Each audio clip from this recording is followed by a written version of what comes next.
அதிகாலையில் தாய் இறந்த சோகத்தை மனதில் பூட்டிவிட்டு நெல்லை மாவட்டத்தை சேர்ந்த மாணவர் ஒருவர் 12ஆம் வகுப்பு பொதுத் தேர்வை எழுதியுள்ளார். வள்ளியூர் அண்ணாநகரை சேர்ந்த சுபலட்சுமிக்கு 2 பிள்ளைகள்.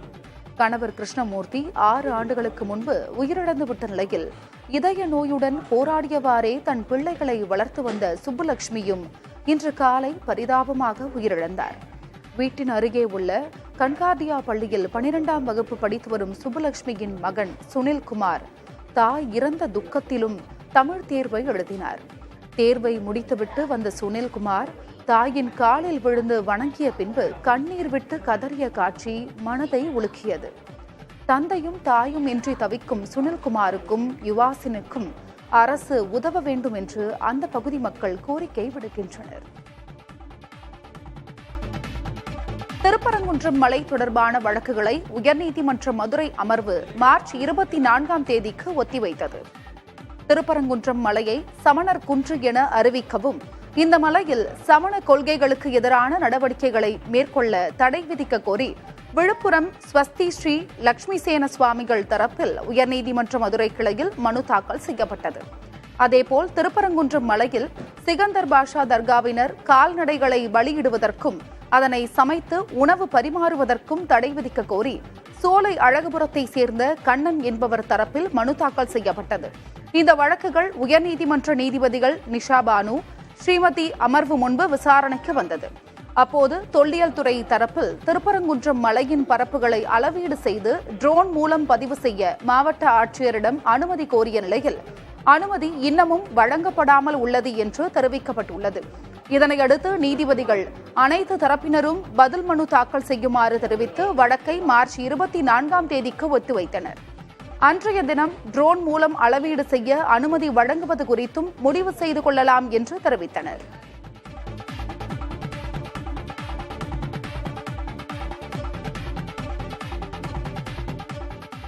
அயோத்தி ராமர் கோவிலில் தாக்குதல் நடத்த சதி திட்டம் தீட்டியதாக உத்தரப்பிரதேச மாநிலத்தை சேர்ந்த ஒருவரை பிடித்து காவல்துறையினர் விசாரித்து வருகின்றனர். கைதான நபர் அயோத்தியை அடுத்த மில்கிபூரை சேர்ந்த அப்துல் ரஹ்மான் என்றும் அவருக்கு பாகிஸ்தானின் உளவு அமைப்பான ISI பயிற்சி கொடுத்ததும் விசாரணையில் தெரிய வந்திருப்பதாக காவல்துறை தெரிவித்துள்ளது. அப்துல் ரஹ்மானிடம் இருந்து 2 கையெறி குண்டுகளை காவல்துறையினர் பறிமுதல் செய்தனர். நாடு முழுவதும் பயங்கரவாதிகளின் நடவடிக்கைகளை தொடர்ந்து கண்காணித்து வரும் குஜராத் பயங்கரவாத தடுப்பு பிரிவு மற்றும் ஹரியானா சிறப்பு படையினர் கூட்டாக இணைந்து இந்த கைது நடவடிக்கையை மேற்கொண்டு வருகின்றனர்.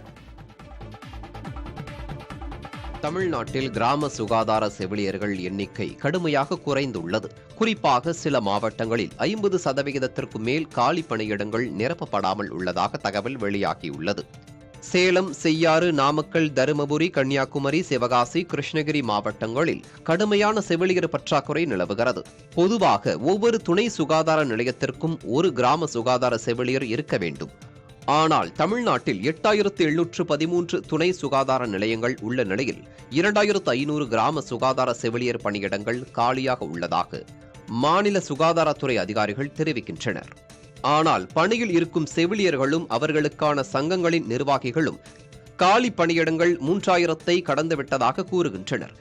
இதனால் ஒவ்வொரு செவிலியரும் 2 துணை சுகாதார நிலையங்களை பார்த்துக் கொள்ள வேண்டியுள்ளது. காலி பணியிடங்கள் உடனடியாக நிரப்பப்படாவிட்டால் தாய் சேய் பராமரிப்பு, அதிக ஆபத்துடைய கர்ப்பிணிகள் கண்காணிப்பு, அரசின் தாய் சேய் நலத்திட்டங்களுக்கான தரவுகள் பராமரிப்பு போன்ற பணிகள் பாதிக்கப்படும் என்று அஞ்சப்படுகிறது. அமெரிக்காவுடனான உறவை தன்னால் மீண்டும் மீட்டெடுக்க முடியும் என உக்ரைன் அதிபர் வோலோடிமிர் ஜெலன்ஸ்கி தெரிவித்துள்ளார். கடந்த வாரம் அமெரிக்கா சென்றிருந்த ஜெலன்ஸ்கி அதிபர் ட்ரம்பை சந்தித்து பேசியிருந்தார். அப்போது ரஷ்யாவுடனான போர் விவகாரத்தில் ட்ரம்ப், ஜெலன்ஸ்கி இடையே வாக்குவாதம் ஏற்பட்டு இரு நாடுகளின் உறவில் விரிசல் ஏற்படும் நிலையில் பேச்சுவார்த்தை முடிந்தது. ஜெலன்ஸ்கியை ட்ரம்ப் கடுமையாக விமர்சித்திருந்த நிலையில் தன்னால் அமெரிக்காவுடனான உறவை மீட்டெடுக்க முடியும் என அவர் கூறியுள்ளார். இது தொடர்பாக பேசிய ஜெலன்ஸ்கி, நாகரிக உலகின் தலைவர்கள் என்ற முறையில் ரஷ்யாவிற்கு உதவ அமெரிக்கா விரும்பவில்லை என்றும், அதே சமயம் உக்ரைனுக்கு அமெரிக்கா தொடர்ந்து ஆதரவு அளிக்கும் என நம்புவதாகவும் தெரிவித்துள்ளார். தற்போதைய நிலையில் அமெரிக்காவுடன் கனிமவள ஒப்பந்தத்தில் கையெழுத்திட உக்ரைன் தயாராக இருப்பதாக ஜெலன்ஸ்கி கூறியுள்ளார். விரைவில் மூடுவிழா காணப்போகிற மெட்ராஸ் ரேஸ் கிளப்பில் கடைசி குதிரை பந்தயம் நடந்து முடிந்துள்ளது.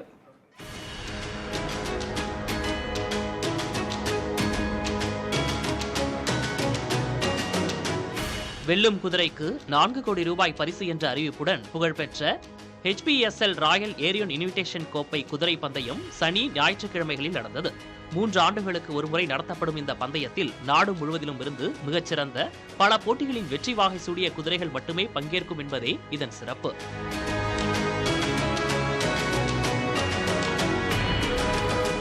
சென்னையின் குதிரை பந்தயங்களுக்கு சுமார் 250 ஆண்டுகால வரலாறு உண்டு. அண்ணா முதல்வராக இருந்தபோது குதிரை பந்தய சூதாட்டம் தடை செய்யப்பட்டாலும் பந்தயம் நடந்து கொண்டேதான் இருந்தது. ஆனால் அநேகமாக இந்த இன்விடேஷன் கோப்பை போட்டியே கடைசி குதிரை பந்தயமாக இருக்கலாம் என்கிறார்கள் ரேஸ் பிரியர்கள். குத்தகை பாக்கி பிரச்சனையே இதற்கு காரணம்.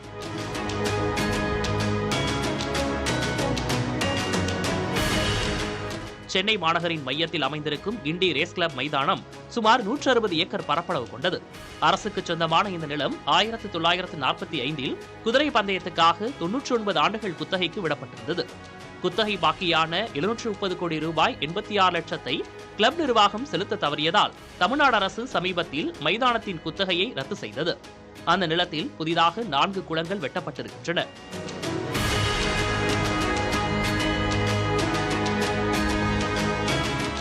புதிய தலைமைச் செயலகம் உள்ளிட்ட அரசு அலுவலகங்களை அங்கு கட்டலாம் என்ற யோசனையும் சட்டமன்றத்திலேயே முன்மொழியப்பட்டது நினைவிருக்கலாம்.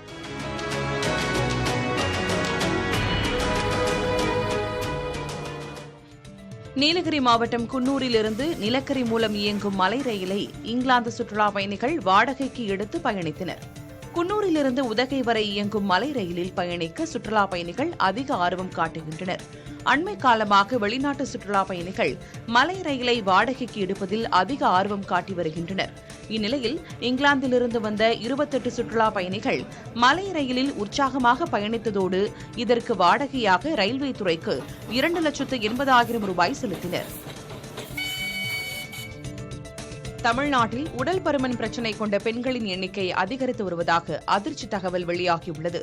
2015-16 ஆண்டில் நடைபெற்ற 4வது தேசிய குடும்பநல கணக்கெடுப்பு மற்றும் 2019-21 ஆண்டில் நடைபெற்ற 5வது தேசிய குடும்பநல கணக்கெடுப்புகளின் தரவுகளை ஒப்பிட்டு இந்த தகவல் பெறப்பட்டுள்ளது. 2015-16இல் இந்தியா முழுவதும் அதிக உடல் பருமன் கொண்ட பெண்களின் விகிதம் 5.1 விழுக்காடாக இருந்தது. 2019-21இல் அது 6.4 விழுக்காடாக அதிகரித்துள்ளது. அதிக உடல் எடை கொண்டவர் என்று வகைப்படுத்தப்படக்கூடிய பெண்களின் விகிதம் 15.5 விழுக்காட்டிலிருந்து 17.6 விழுக்காடாக உயர்ந்திருக்கிறது. ஓரளவு ஒல்லியாக இருக்கும் பெண்களின் விகிதம் 13.3 விழுக்காட்டிலிருந்து 11 விழுக்காடாக குறைந்திருக்கிறது. மிகவும் ஒல்லியான பெண்களின் விகிதம் 9.6 விழுக்காட்டிலிருந்து 7.7 விழுக்காடாக குறைந்துள்ளது. குறிப்பாக தமிழ்நாடு, ஆந்திர பிரதேசம், கேரளா ஆகிய தென்னிந்திய மாநிலங்களிலும் டெல்லி, பஞ்சாப் ஆகிய வட மாநிலங்களிலும் அதிக உடல் எடை மற்றும் உடல் பருமன் கொண்ட பெண்கள் அதிகமாக உள்ளனர். பயணியர் வாகன விற்பனையிலும் அதன் மூலம் ஈட்டப்பட்ட வருவாயிலும் தேசிய அளவில் 2ஆம் இடத்தை பெற்றுள்ளது மஹிந்திரா அண்ட் மஹிந்திரா. இதன் மூலம் கொரிய நிறுவனமான ஹூண்டாயை பின்னுக்கு தள்ளியுள்ளது. 2024 ஏப்ரல் முதல் 2025 ஜனவரி வரை மஹிந்திரா ஈட்டியுள்ள வருவாய் 70,996 கோடி ரூபாய். இதே காலகட்டத்தில் ஹூண்டாயின் வருவாய் 58,653 கோடி ரூபாய்தான். மாருதி நிறுவனம் 1,24,587 கோடி ரூபாய் வருவாயுடன் வழக்கம் போல முதல் இடத்தை தக்க வைத்திருக்கிறது. ஆனால் SUV கார்களின் விற்பனையில் மஹிந்திரா நிறுவனமே முதல் இடம் வகிக்கிறது. மஹிந்திராவின் ஸ்கார்பியோ N, தார், XUV 700, XUV 3XO ஆகிய கார்கள் மிக அதிகமான விற்பனை ஆகியுள்ளன. ஒட்டுமொத்த வாகன விற்பனையில் மாருதி 30%, மஹிந்திரா 17%, ஹூண்டாய் 14% பங்கு வகிக்கின்றன. கோவை பட்டணம்புதூர் பகுதியில் மனைவியை துப்பாக்கியால் சுட்டுக் கொன்ற கணவன் தானும் துப்பாக்கியால் சுட்டு தற்கொலை செய்து கொண்டார்.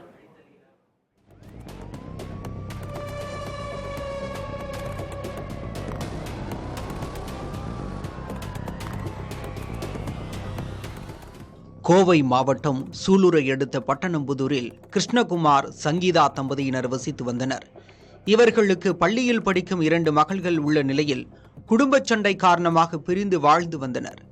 2 மகள்களுடன் சங்கீதா பட்டணம்புதூரில் வசித்த நிலையில் கணவர் கிருஷ்ணகுமார் கேரளாவில் உள்ள தனது சொந்த ஊரில் தனியே வசித்து வந்துள்ளார். இந்நிலையில் பட்டணம்புதூர் வந்த கிருஷ்ணகுமார் மனைவியுடன் வாக்குவாதம் செய்ததாக தெரிகிறது.